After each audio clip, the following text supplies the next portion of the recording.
And now Emmerton's got the puck up on 50 feet from Pulkkinen, spinning along the right side. He'll lay it back in the middle to Nathan Paetsch, and a long shot, deflect, score! In front, lays free in the slot area, still loose. Now going in to grab it, here's Macenauer, a wraparound, and he scores! Maxime Macenauer. It'll be Patrick Holland, who is 1 for 5. He has to score, or else the Griffins win. Holland with a puck. 5th round. Here he is. Right in. Shot, score. He put it over the glove of McCullum, and we will go to a 6th round sudden death shootout. Now Nathan Paetsch for Grand Rapids. Here's Paetsch in round 10. Shoot, score!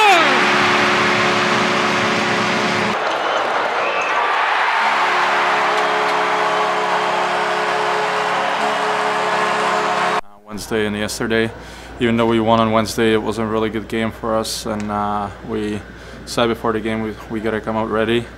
We did. It was a tough game. They were really good, blocked tons of shots. We still got 37 shots, I think, in the end of the game. We have 2 points, which is perfect. What's kind of contributed to your success over the past month?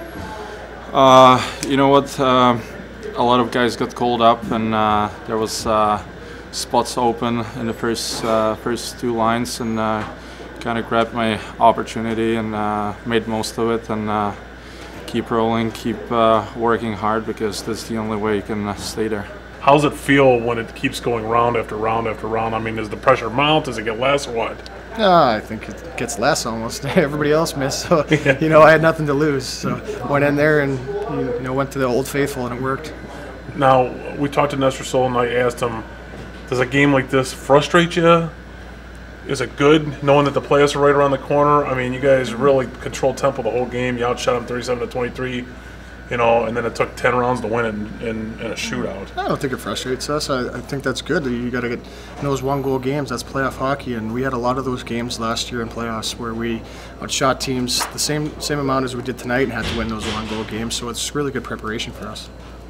I think we played a lot better tonight. We did a good job getting a lot of pucks to the net and really making their goalie work. And the guys did a good job trying to get to the front of the net and at least give them some traffic to make them really work to make saves. It seemed like you were seeing the puck really well tonight. Kind of comment on that, even though you haven't played in a few games, I believe. Yeah, it was definitely nice. The D did an unbelievable job boxing guys out, and the forwards were doing a good job either getting in the lane and blocking the shot or kind of getting out of the way and letting me get clean reads on all the pucks, which always makes my job a lot easier.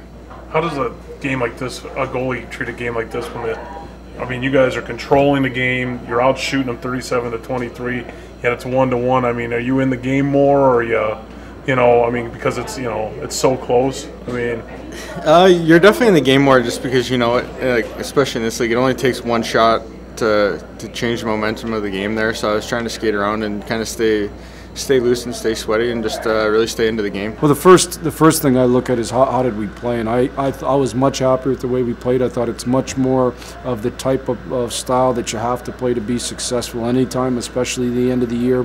I thought we did a much better job of doing the things it takes for us to be successful, putting pressure on the puck, tracking back real hard, allowing our D to gap real tight, and in the end result of that, playing in the offensive zone a bunch. That's the way we want to play hockey. That's the best defense. So I was happy with the game. The fact that their goalie played real well, and actually both goalies played real well, and it was a tight game, I think that's a positive in a sense that games in the end are tough, and we want to stay conditioned in playing in these type of games. And then a 10-round shootout. How many times have you been associated with a 10-round shootout? Yeah, that's a good question. I don't know if I can't remember off the top of my head if I've been through a 10-rounder. I mean, it was definitely going to bed. In junior, I probably did in the USHL at some point, but it was interesting. I mean, both goalies looked like they weren't going to get beat at all.